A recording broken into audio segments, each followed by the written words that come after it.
Assalamu alaikum everyone. I am Bushra Umer and I am from the presented teams of Sin Biotechnologies Association, and today I am going to explain you personalized medicine and how they are enhancing the quality of life and a little bit insight of the future aspects of personalized medicine. Thank you, Sin Biotechnology Association, for giving me a platform to express my scientific knowledge and explore the new world of biotechnology. Let's move into the topic. Now, before going to explain what actually personalized medicine are, I want to explain the core of personalized medicine, which is shown in this diagram. And it says that the right person must get the right drug at the right dose and at the right time. Now, what all these things means? It means the right patient means to select or to consider a patient with the specific disease. For example, we can say that we have two patients, both of them have an headache. So it is not necessary that both of them have same reason for the headache. Maybe it is due to some addiction or maybe due to their eyesight problem. It's a common example to explain the right patient. So we have to differentiate between these two and then prescribe the right drug. After describing the or determining the right patient, we choose the right drug, which is specific to their symptoms. And now the right dose. We have to consider the fact that the right dose must be prescribed on the basis of the person's age, body mass index. And it is important to consider these things because if it is not considered properly, it can lead to a condition which is known as drug intolerance, which is a term that describes the to inability of the body to tolerate a drug. In short, we can say this at the right time. Now, what is the meaning of right time? Right time means the early stage of the disease, of any disease, doesn't require a high dose. So it is important to determine the time of prescribing a drug and at what stage it should be given. So this is the core of personalized medicine, that everything should be analyzed properly and dosage is given, prescribed very properly and must be at the right time. Means when the disease is diagnosed, it must be given to the patient immediately. And now go to the next slide.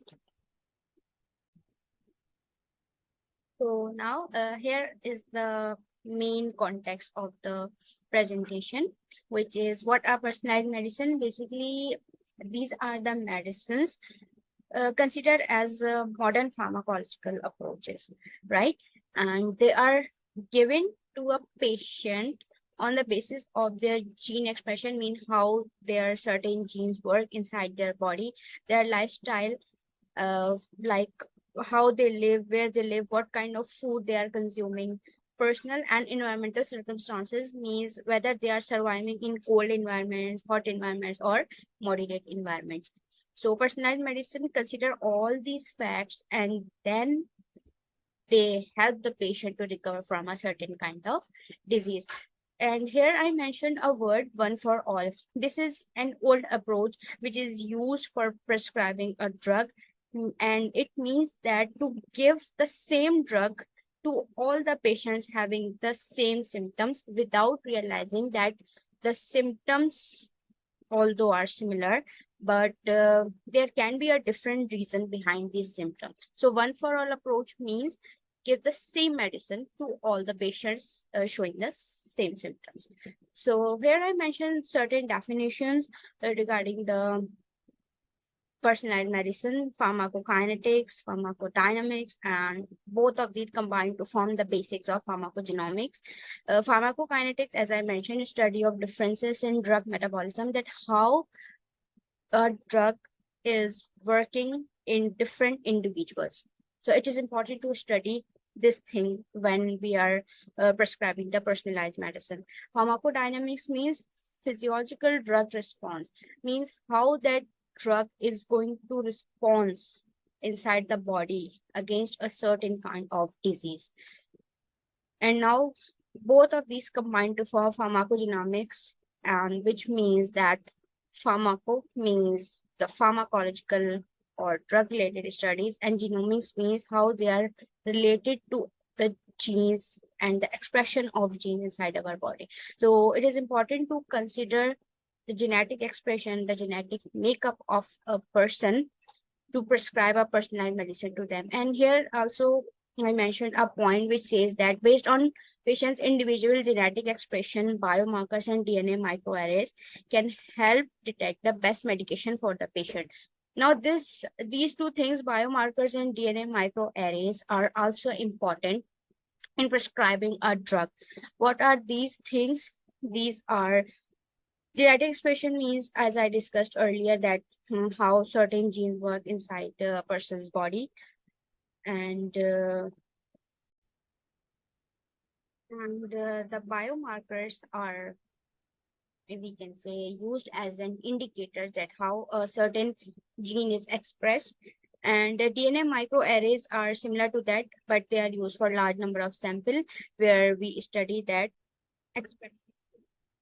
expression levels of large number of genes.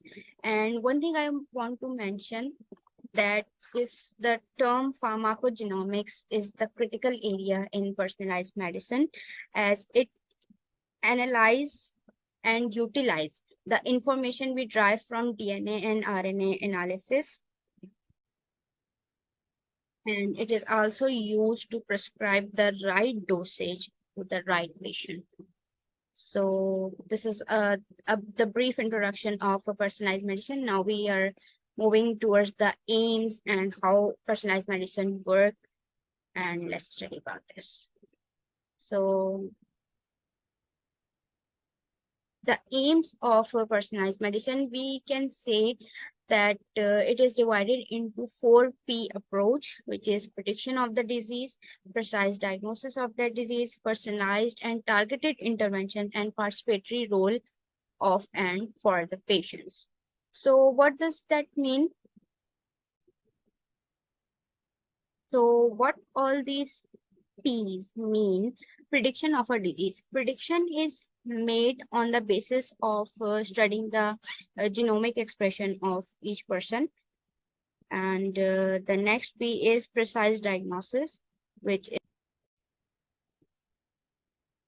and the precise diagnosis means to analyze the data or the genomic data we collected from different sources, is precise diagnosis. And what is personalized and targeted interventions? It means that on the basis of that analysis, refer the best possible mean to avoid that disease, whether it is change in the medication or change in lifestyle, to enhance the quality of life. Participatory role for the patients is the key area in the personalized medicine, since it is a rising technology. So it is important that patients should participate in this technology and be educate themselves about the importance and the, you can say, charms of personalized medicine, and consider them for their treatment and well-being.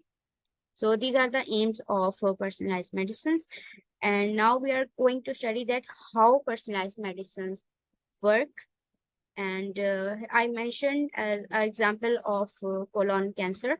So it is important to study that, how they work.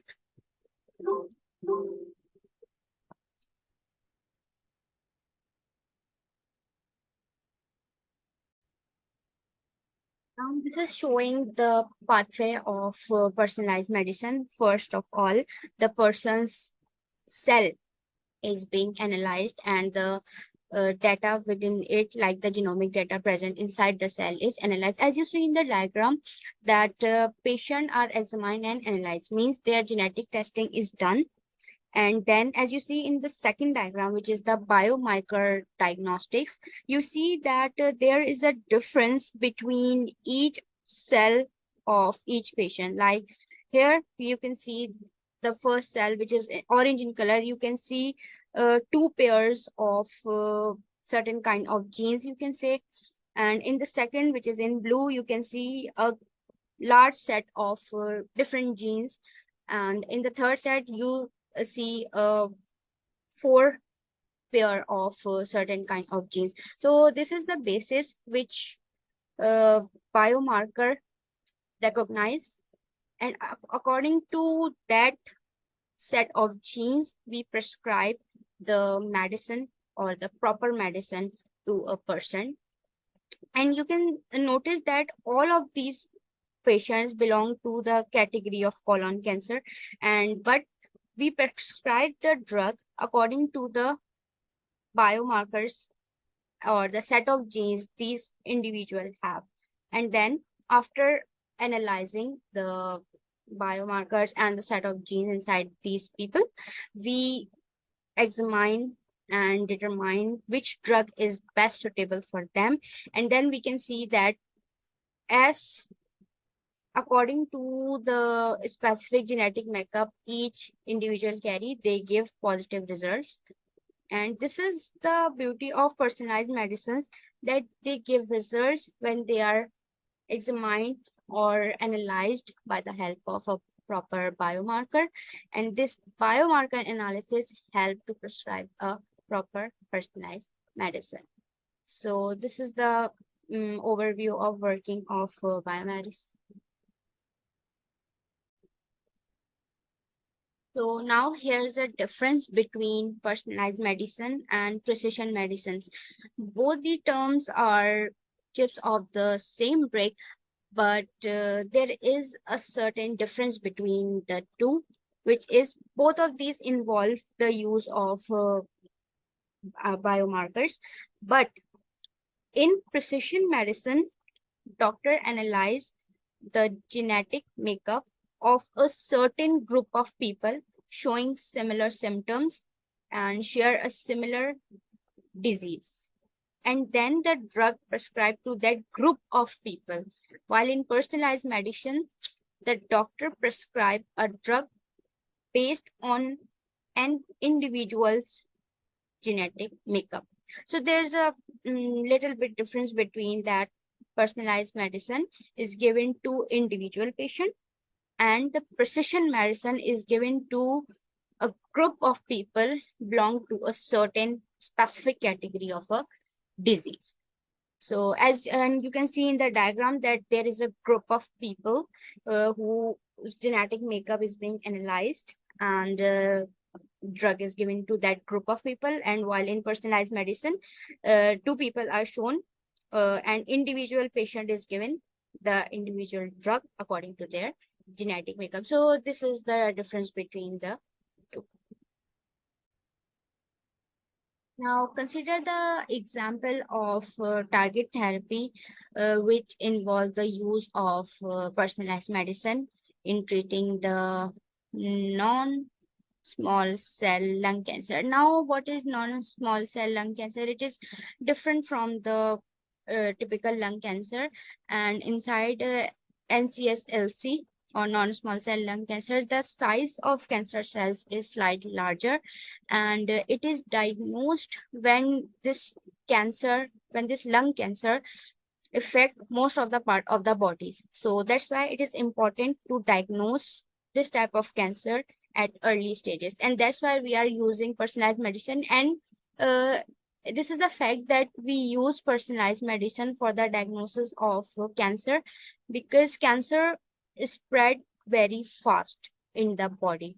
So it is important to determine the molecular basis of the cancer and to determine the proper therapy or the treatment for that type of cancer. So in this example, we are going to learn about the lung cancer and importance of biomarkers involved in the detection of certain set of genes that are causing this type of cancer, and the specific drugs that are given to the patient according to their a specific set of genes which are identified by the biomarkers. And why we are taking the example of NCSLC, because as I mentioned here, that according to the Cancer Research Foundation, 12% of the world population is suffering from lung cancer, and it is important to stop the progression of this disease in order to avoid the harmful circumstances.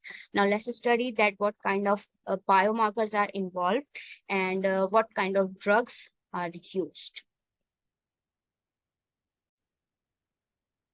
So here are the biomarkers and the drug that is being prescribed in accordance to each biomarker. First of all is EGFR inhibitors, as I have mentioned that these are epidermal growth factor receptors. Their function is to cause mutation in the cells of the lung. And EGFR inhibitors are the enzymes that stop the progression of lung cancer cells inside the lungs. And these enzymes act as a biomarker to stop the progression of lung cancer.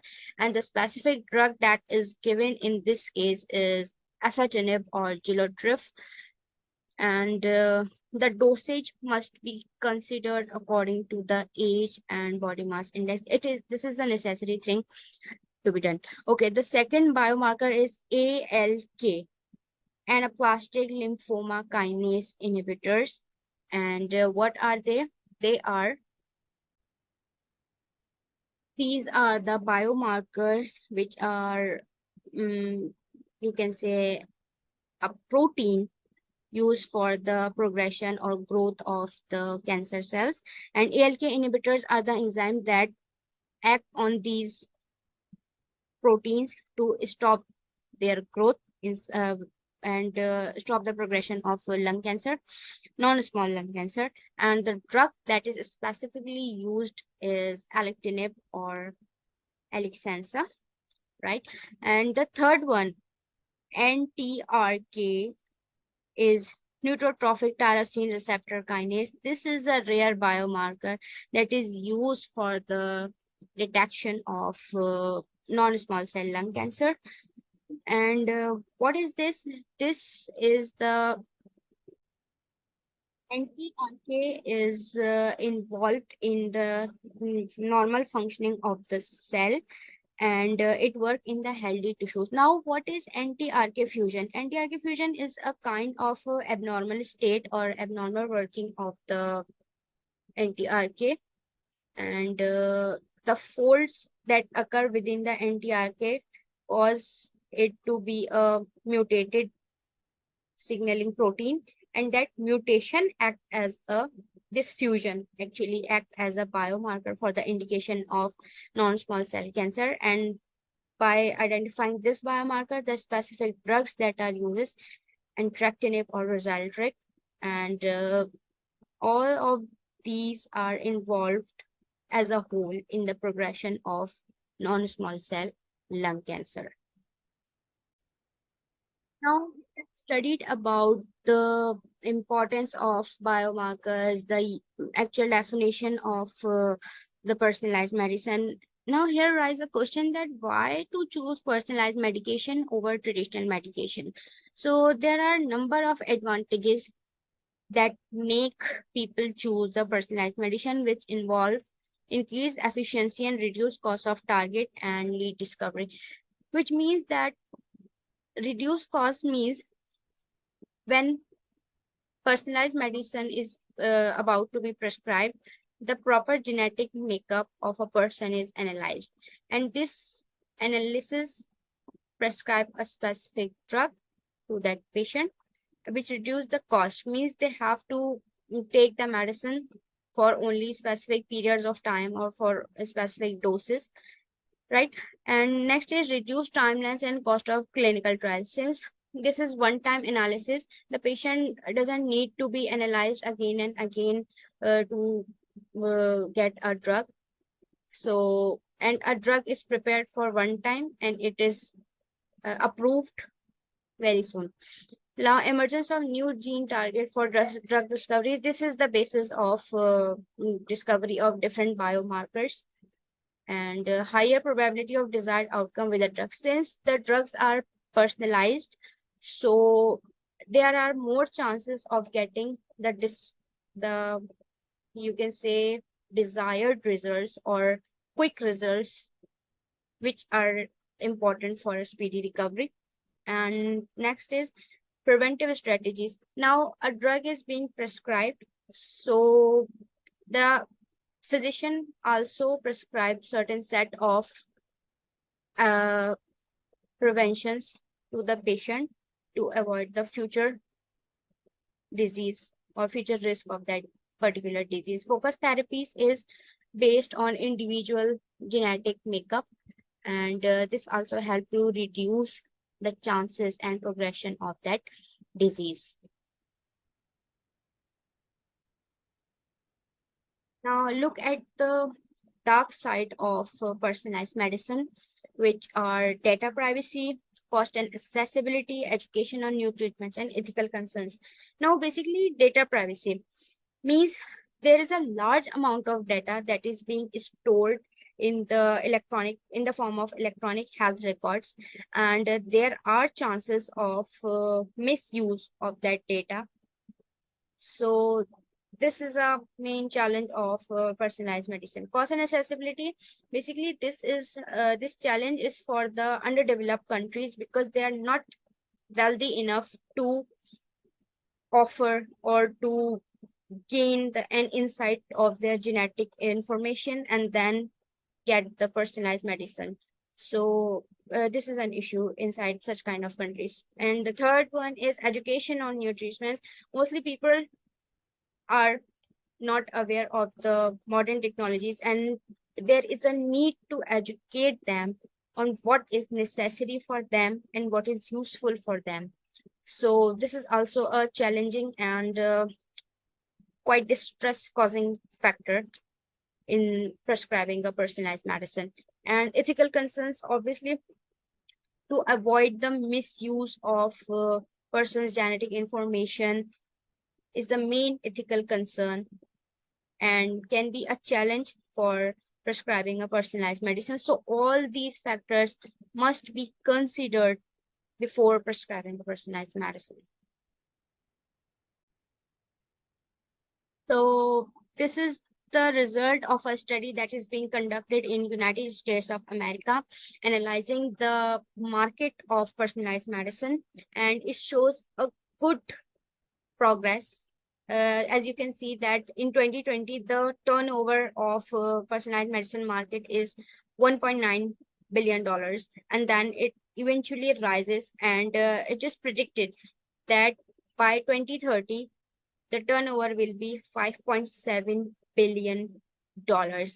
And this increased market size is also improving the importance of personalized medicines.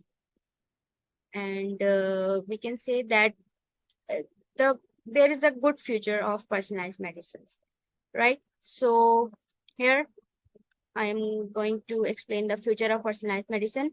We have advantages and disadvantages for any technology that exists. But as I mentioned, based upon the past interventions made in the field of personalized medications, currently ongoing research in discovering the potential biomarkers, market growth associated risks, we can predict that the future of personalized medicine would be good. We studied that how personalized medicine are advantageous for us and how there are certain ethical concerns that are related to the prescription of a personalized medicine. So on that basis, we can say that there are different aspects of personalized medicine, and in future it would be good because there is also a technology called artificial intelligence is helping the personalized medicine to grow the market of personalized medicine to grow, and by removing the risk that we have studied earlier, this market would expand more and more, increasing the brightness of future of the personalized medicine. That's all from the presentation. These are the final remarks. Personalized medicine promises to offer the right treatment for the right patient. This is basically a revision of the core of the personalized medicine that we have earlier.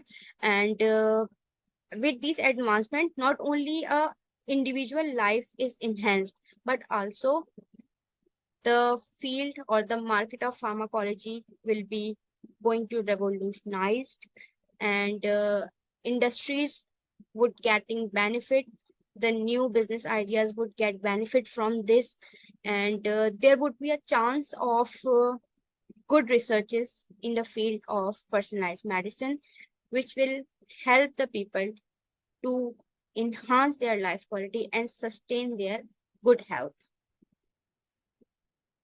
These are the references from where I prepared this lecture. Thank you for listening, and I hope you understand the basic of the topic. And if you have any query, do comment me in the YouTube comment section. Thank you so much. Allah Hafiz.